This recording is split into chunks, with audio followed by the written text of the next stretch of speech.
සම්බන්ධව ලහිලහි වැඩ කටයුතු කරගෙන යනවා. ඉතින් ඔක්තෝබර් මාසේ 26 වෙනිදා සවස් 3:30ට සහ 6:30ට තමයි මහරගම මධ්‍ය මහාවිද්‍යාලීය ශ්‍රවණාගාරයේ නිවායු සමනය කරපු.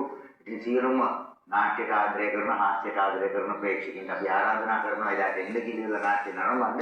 ඒ විතරක් නෙමෙයි, ඇත්තටම මෙවැනි දර්ශනයක් එදිනට පෙන්වන්න පුළුවන්කම ලැබෙන්නේ අපිට ලොකු අනුග්‍රහයක දායකත්වයක් එක්ක.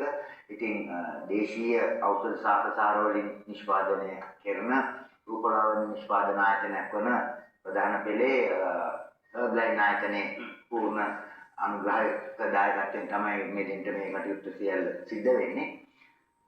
ඉතින් එදාට ඒ කියන්නේ ඔක්තෝබර් 26 ඊට කලින් ඔක්තෝබර් 12 වෙනිදා ඉරිදා බණ්ඩාරගම මගේ අවුරුදු 42 කාලවලදී සමරනවා. මොකද තැන්ක්ස් පෙන්නලා. හරි. අපි තව කතා කරමු මේ දර්ශන වාර්තා කොහොමද මේ කියන්නේ